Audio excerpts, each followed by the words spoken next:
नमस्कार, स्वागत है आपका। हर खबर देख रहे हैं आप और मैं हूं आपके साथ शाहनवाज मिर्जा। सोनीपत के अंदर रोडवेज से चालक जगबीर हत्याकांड मामले को लेकर अब सीएम मनोहर लाल ने भी ट्वीट करा है और सीएम मनोहर लाल ने ट्वीट कर यह लिखा है कि सोनीपत में रोडवेज से चालक की हत्या बेहद दुखद है और हत्यारों पर कड़ी से कड़ी कार्रवाई की जाएगी। साथ ही सीएम मनोहर लाल ने यह भी कहा कि परिवार को सहायता देने के निर्देश दे दिए गए हैं और मृतक के ड्राइवर के परिवार के एक सदस्य को नौकरी भी दी जानी है।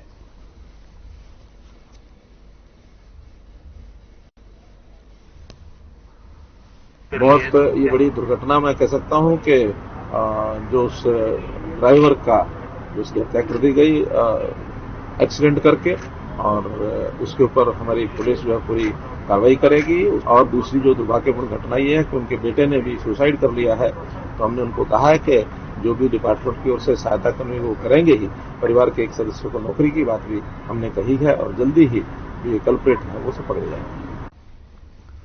तो वहीं पर परिवहन मंत्री मूलचंद शर्मा और प्रदेश के रोडवेज यूनियन के कर्मचारियों के बीच दूसरे दौर की वार्ता के अंदर सरकार और रोडवेज के कर्मचारियों के बीच समझौता हो गया है और दूसरे दिन की वार्ता में सहमति बन चुकी है। रोडवेज से चालक के हत्यारों को पकड़ने के लिए एसआईटी टीम का गठन भी कर दिया गया है और रोडवेज ड्राइवर की हत्या के आरोपियों को जल्द से जल्द गिरफ्तार भी किया जाएगा। इसी के साथ मृतक के ड्राइवर के परिवार उनके भाई के बेटे को नौकरी भी दी जानी है और परिवार के लोगों को 10 लाख रुपए की आर्थिक मदद दी जाएगी। और साथ ही प्रदेश के सीएम से मृतक के ड्राइवर को 50 लाख रुपए की आर्थिक सहायता देने की सिफारिश भी की जानी है।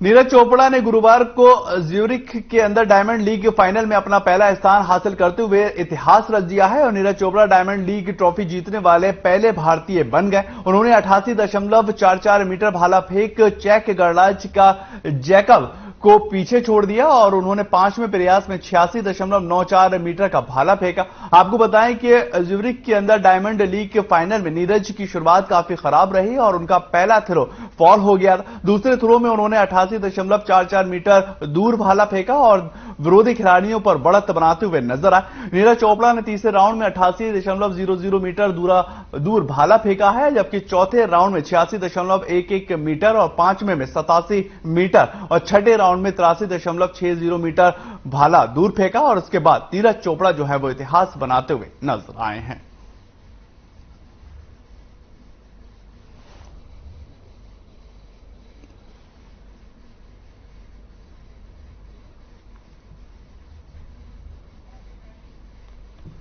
ये तस्वीरें आप दरअसल जो देख रहे हैं कि नीरज चोपड़ा ने इतिहास रच दिया है और इतिहास जो है वो उन्होंने एक बड़े पैमाने पर रचते हुए नजर आए। आपको बताएं कि गोल्डन बॉय नीरज चोपड़ा ने इतिहास रचा और डायमंड लीग की ट्रॉफी पर यहां कब्जा किया। डायमंड ट्रॉफी जीतने वाले पहले भारतीय नीरज चोपड़ा बनते हुए नजर आए और तस्वीरों में आप अंदाजा लगा सकते हैं कि डायमंड लीग ट्रॉफी पर कब्जा करने के बाद किस तरह से खुशी का इजहार नीरज चोपड़ा करते हुए नजर आए। हरियाणा ही नहीं पूरे देश का इन्होंने नाम रोशन किया है और इससे पहले चोट की वजह से, इंजरी की वजह से जो है ओलंपिक के खेलों से बाहर हो गए थे। लेकिन अब ये तस्वीरें आप अपने टीवी स्क्रीन पर देख रहे हैं जहां पर भारत का सर जो है वो गर्व से ऊंचा उठाते हुए नीरज चोपड़ा नजर आ रहे हैं और डायमंड ट्रॉफी जीतने वाले ये पहले खिलाड़ी बन चुके हैं।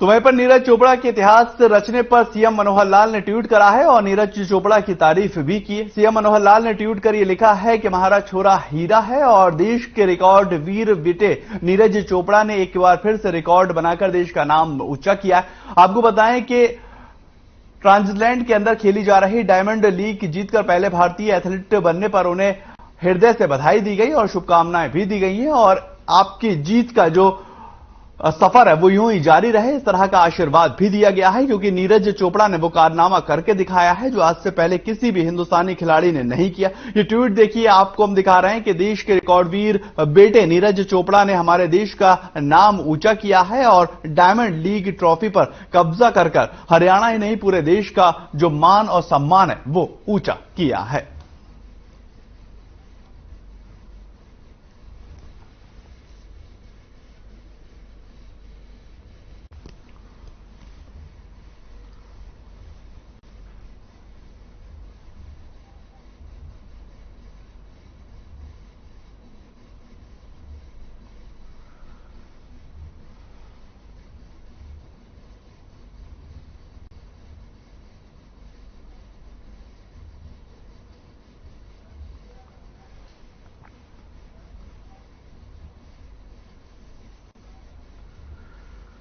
तो वहीं पर खबर नारनौल से है, जहां पर नारनौल के गांव मिर्जापुर बाछौद की बेटी तनिष्का यादव ने नीट यूजी 2022 की परीक्षा में इतिहास रच दिया है और तनिष्का ने पूरे भारत के अंदर टॉप किया है। उन्होंने 720 अंकों के पेपर में से 715 अंकों को प्राप्त किया है और वहीं पर सीएम मनोहर लाल ने तनिष्का और उनके परिवार से फोन पर बात भी की है। सीएम मनोहर लाल ने ट्वीट कर यह लिखा है कि नारनौल की बेटी तनिष्का यादव ने नीट परीक्षा में अव्वल आकर प्रदेश की दूसरी बेटियों को भी पढ़ाई से आगे बढ़ने के लिए प्रेरित किया और इस उपलब्धि पर तनिष्का और उनके माता पिता को फोन कर बधाई दी गई और बेटी को आगे की पढ़ाई में हर संभव मदद करने का सरकार की तरफ से भरोसा भी दिलाया है।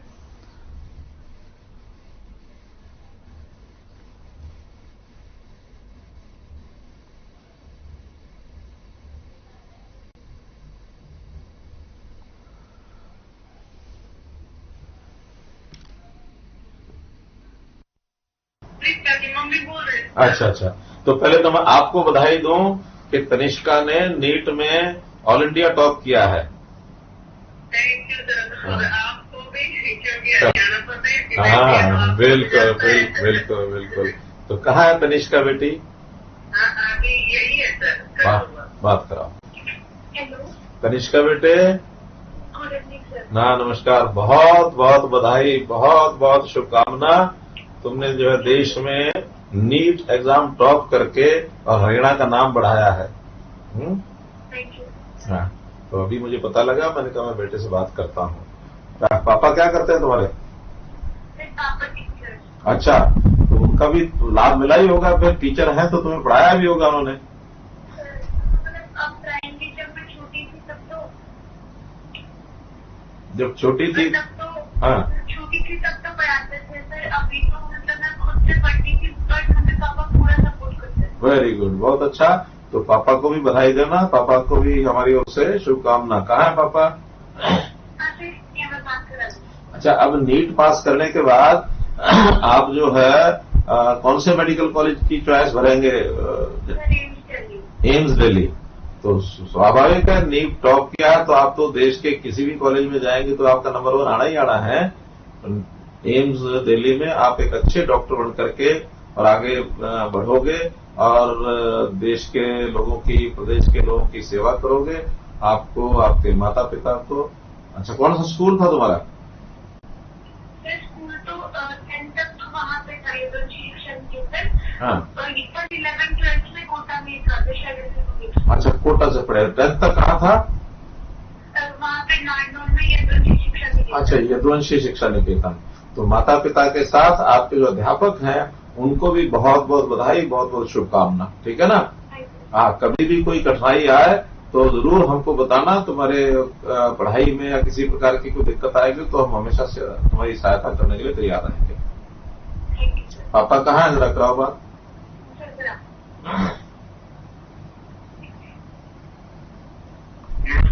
नमस्कार, कृष्ण जी बोल रहे हैं? हाँ, तो कौन सा गांव, कौन सा शहर आपका? नारनौल में है या किसी गांव में है? नारनौल में, नारनौल के पास बिल्कुल हमारा NH 11 पे बाछौद है। बाछौद, हाँ, बाछौद।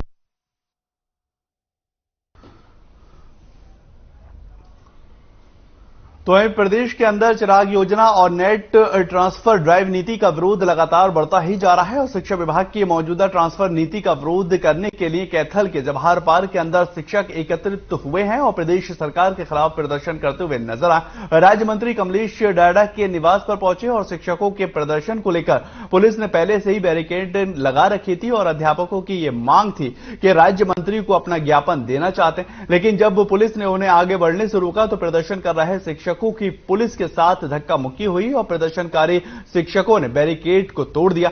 राज्य मंत्री कमलेश डाडा के निवास के बाहर नारेबाजी कर प्रदर्शन किया और प्रदर्शन कर रहे शिक्षकों का यह कहना है कि हरियाणा सरकार ने ऑनलाइन तबादलों की माध्यम से सार्वजनिक शिक्षा के ढांचे को बिल्कुल तरह से अप्रत्याशित हमला बोला है और उन्होंने आगे यह भी कहा कि जिस तरह से आधे अधूरे स्टाफ के साथ स्कूलों को चलाया जा रहा है उससे काफी ज्यादा मुश्किलें होती नजर आ रही हैं।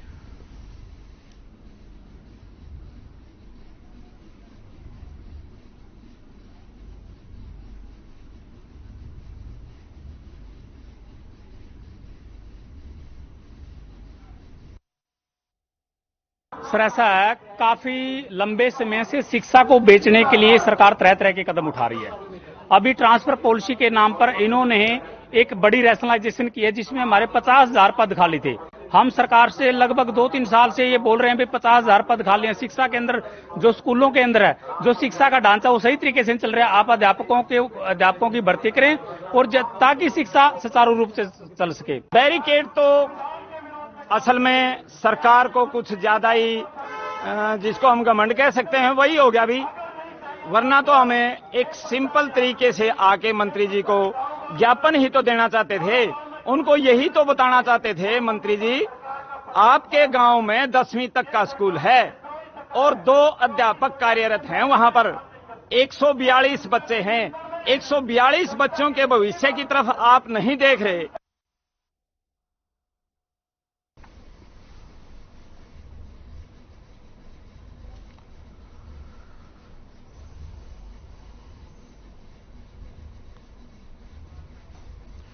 तो यहाँ पर खबर अब हाथी से है, जहां पर बिजली चोरी की जांच करने गए जेई के ऊपर गांव के कुछ लोगों ने लाठी डंडों से हमला बोल दिया और जेई वहां से भागकर अपनी जान बचाते हुए नजर आए। गंभीर रूप से घायल जेई को इलाज के लिए अस्पताल में भर्ती करवाया गया और वहां पर उनका इलाज किया गया। पुलिस ने जेई की शिकायत के आधार पर जांच को शुरू कर दिया है और पूरे मामले की जानकारी देते हुए बताया है कि उमरा सब ऑफिस के जेई रोताश्याम कुमार अपने स्टाफ के साथ बिजली चोरी पकड़ने के लिए उमरा गांव गए हुए थे, लेकिन जैसे ही वहां पर बिजली के अंदर चोरी पकड़ी गई तो वहां पर मौजूद लोगों ने बिजली चोरी पर उनकी कार्रवाई का विरोध किया और जेई और बिजली विभाग के कर्मचारियों के साथ मारपीट करना वहां शुरू कर दिया। और इस पूरे मामले में all Haryana power corporation worker union ने कड़ी नाराजगी भी जताई है और आरोपियों के खिलाफ त्वरित कार्रवाई करने की मांग की गई है।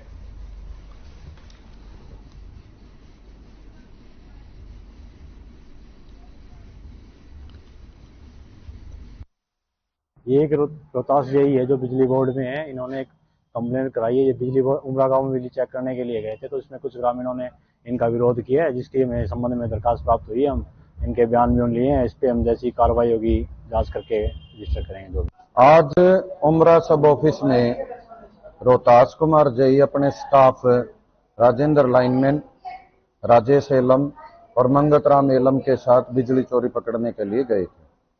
वहां जो इन्होंने 1-2 घर चेक किया, उसके बाद ग्रामीण वहां इकट्ठा हो गए और उन्होंने हमारे जेई साहब के साथ मारपीट की, हाथापाई की और दोबारा से गांव में घुसने पर जान से मारने की धमकी दी।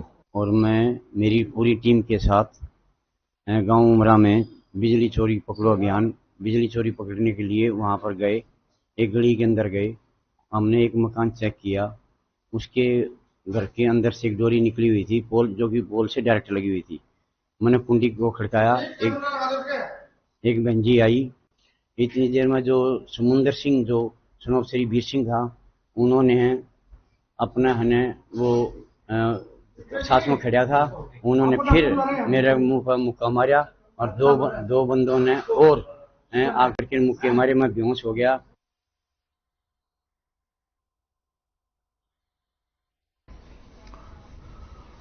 तो वहीं पर एक बड़ी खबर दरअसल गुरुग्राम से आ रही है, जहां पर झाड़ियों के बीच में एक शव जो है वो मिलता हुआ नजर आया। ये बड़ी खबर आपको गुरुग्राम से बता रहा है, जहां पर झाड़ियों के बीच में डेड बॉडी जो है वो मिली है। 3 से 4 दिन पुरानी ये डेड बॉडी बताई जा रही है। दिल्ली जयपुर एक्सप्रेस वे के पास ये डेड बॉडी मिली है। मृतक की पहचान करने में पुलिस लगातार जुटी हुई है। ये बड़ी खबर आपको बता रहा है गुरुग्राम से, जहां पर झाड़ियों में डेड बॉडी मिली और 3 से 4 दिन पुरानी ये पूरी जो बॉडी है वो बताई जा रही। दिल्ली जयपुर एक्सप्रेस वे का ये पूरा मामला है। मृतक की पहचान करने में पुलिस जो है वो लगातार कार्य करती हुई नजर आ रही। लेकिन बड़ा ये सवाल, और बड़ा सवाल इसलिए बन जाता है क्योंकि कई ऐसी जो घटनाएं हैं वो काफी ज्यादा विचलित कर देती हैं। मृतक की पहचान जो है वो अभी तक नहीं हो पाई है और झाड़ियों के अंदर ये डेड बॉडी मिलना फिर से एक वही कानून व्यवस्था को लेकर सवालिया निशान।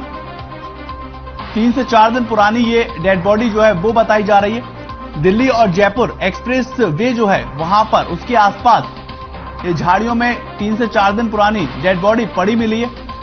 पुलिस इसकी तफ्तीश करती हुई दरअसल नजर आ रही है और इस बात को लेकर भी छानबीन कर रही है कि ये जो डेड बॉडी है ये आखिर किस शख्स की है, यहां कैसे आई और किस तरह से इसको मारा गया है। हर एक पहलू को पुलिस जो है वो अब खंगालती हुई नजर आएगी। ये तस्वीरें आपको वहीं की गुरुग्राम की दिखा रहा है और ये पूरा एक्सप्रेस वे है जो दिल्ली और जयपुर को जोड़ता है और इसके पास में ये जो झाड़ियां हैं यहां पर उस शख्स की जो डेड बॉडी है गुरुग्राम में वो पड़ी मिली है।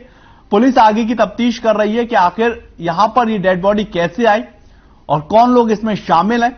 और बीते 3 से 4 दिन पुरानी ये डेड बॉडी जो है बताई जा रही है, यानी कि जो वारदात है वो 3 से 4 दिन पुरानी हो सकती है। इसको लेकर अब पुलिस आगे की कार्रवाई करती हुई दिखाई दे रही है, आगे की कार्रवाई की जा रही है। लेकिन बड़ा सवाल यहां पर लगातार यही बना हुआ है कि अगर दिल्ली और जयपुर एक्सप्रेस वे पर इस तरह की घटनाएं होती हुई नजर आती हैं तो लोगों के अंदर डर और भय जो है वो पैदा होता हुआ लाजमी है कि पैदा होता हुआ नजर आएगा। और इस डर को निकालने के लिए पुलिस आखिर क्या कुछ करती हुई नजर आएगी। ये गुरुग्राम की आपको तस्वीरें दिखा रहे हैं जहां पर झाड़ियों में डेड बॉडी पड़ी मिली और 3 से 4 दिन पुरानी ये पूरी डेड बॉडी बताई जा रही है।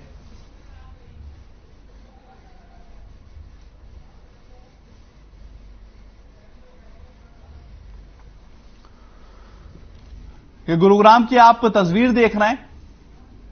ये दिल्ली और जयपुर पूरा एक्सप्रेस वे, जहां पर बराबर में ही यहां पर दीवार के पीछे जो है ये झाड़ियां बनी हुई हैं और आप देख सकते हैं कि पुलिस भी वहां पर मशक्कत करती हुई नजर आ रही है और साफ तौर पर इस बात को लेकर तफ्तीश करती हुई नजर आ रही कि आखिर ये जो डेड बॉडी है ये किसकी है और यहां पर कैसे आई।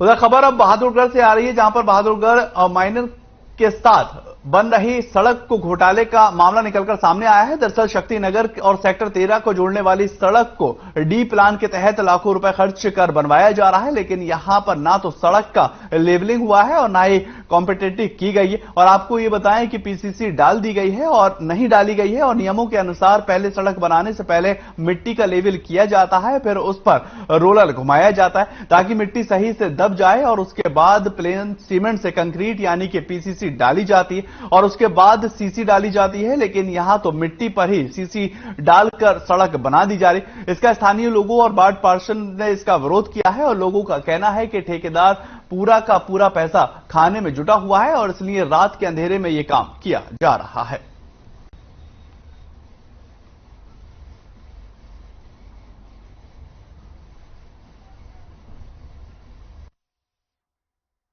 ये देखे कंपनी ये निर्माण बना रही है, ये आपके सामने है। नहीं तो नीचे बैस डाल रखे है, कुछ भी मतलब रोडी भट्ठे का खोरा ले डाल दिया इन्होंने। और ये मैं मानता हूँ ज्यादा से ज्यादा 2 महीने में टूट जाएगा ये रोड। इसका अच्छा निर्माण नहीं लगाया गया। इसकी जांच होनी चाहिए। अधिकारियों के पास फोन कर दिया, अधिकारी नहीं आ रहे यहाँ पे।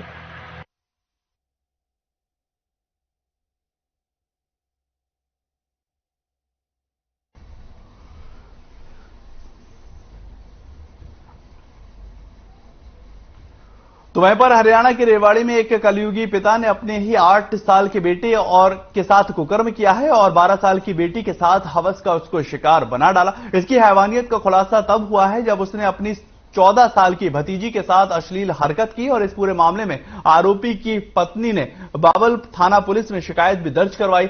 बावल थाना प्रभारी विद्यासागर ने मामले की जानकारी देते हुए बताया कि आरोपी को हिरासत में लिया जा चुका है और तीनों बच्चों की काउंसलिंग करवाई गई। आगे की तफ्तीश जो है वो पुलिस करती नजर आ रही है।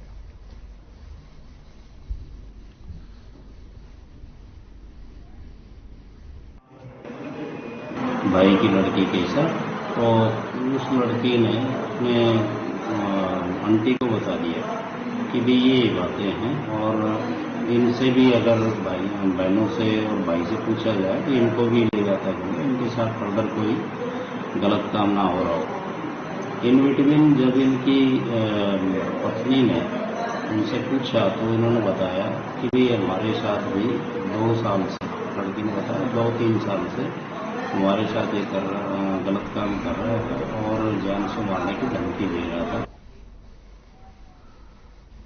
फरीदाबाद के पल्ला इलाके में एक पति ने अपनी पत्नी के साथ सारी हैवानियतों की हदों को पार कर दिया और गंभीर रूप से घायल पत्नी अस्पताल में जिंदगी और मौत के बीच जूझती हुई नजर आ रही। आइए आपको दिखाते हैं कि आखिर क्या है पूरा मामला।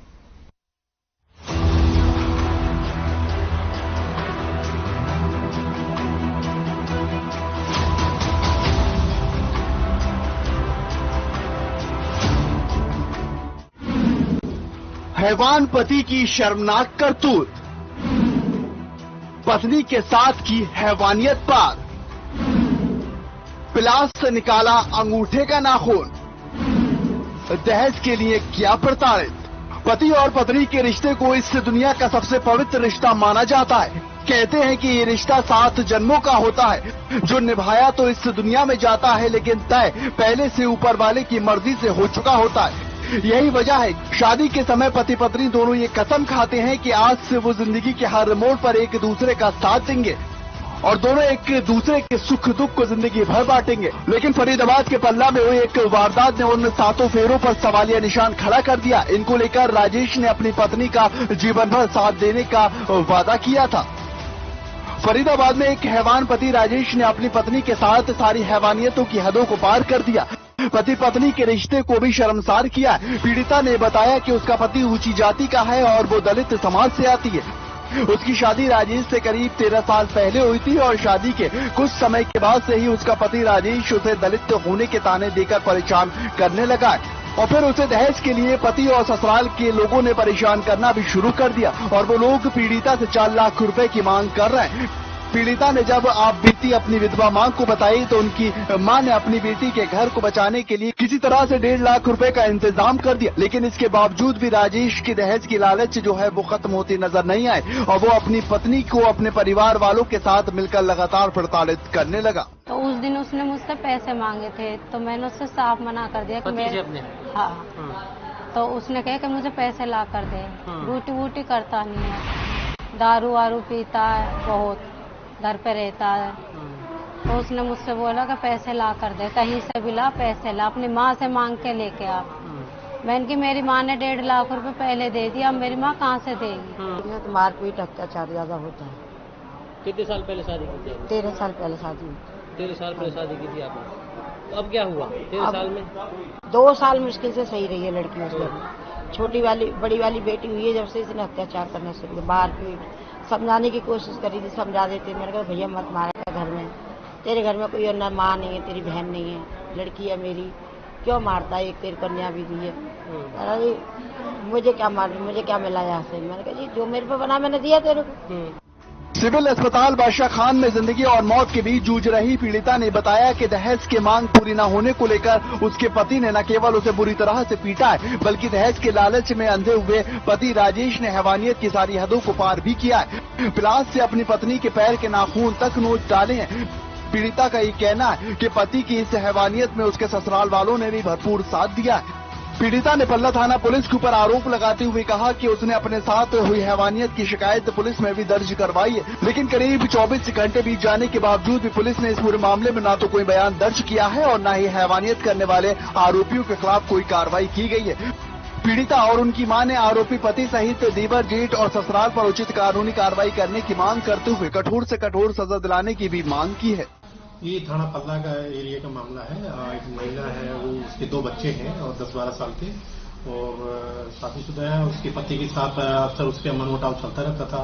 बीच में एक दो पंचायत वगैरह हुई है, और अभी जो शिकायत मिली थी महिला की, उस पर मुकदमा दर्ज कर लिया गया आरोपी पर, उसके खिलाफ और कानूनी कार्रवाई की जा रही है। वहीं इस मामले में पुलिस का ये कहना है कि उसे पीड़िता की शिकायत पर मामला दर्ज कर जांच को शुरू कर दिया है और जल्दी आरोपियों के खिलाफ कार्रवाई भी की जाएगी। फरीदाबाद की इस घटना ने एक बार फिर से हमारे समाज के अंदर रिश्तों की खोखली होती जा रही नींव को सामने रख दिया है। अगर हमें हमारे समाज में ऐसी घटनाओं को रोकना है तो ऐसी दरिंदगी करने वालों के खिलाफ सख्त से सख्त कार्रवाई किए जाने की जरूरत है, ताकि फिर से कोई ऐसी दरिंदगी करने से पहले 1000 बार सोचता हुआ नजर आए। क्योंकि अगर हमें अपने समाज को बचाना है तो सबसे पहले कच्चे धागों से बंधे इन रिश्तों को बचाना होगा, और इसके लिए जरूरी है कि दहेज और इसको लेकर हैवानियत की हदें पार करने वाले दरिंदों को कड़ी से कड़ी सजा दिलाई जा सके, जो समाज में एक मिसाल कायम कर सके।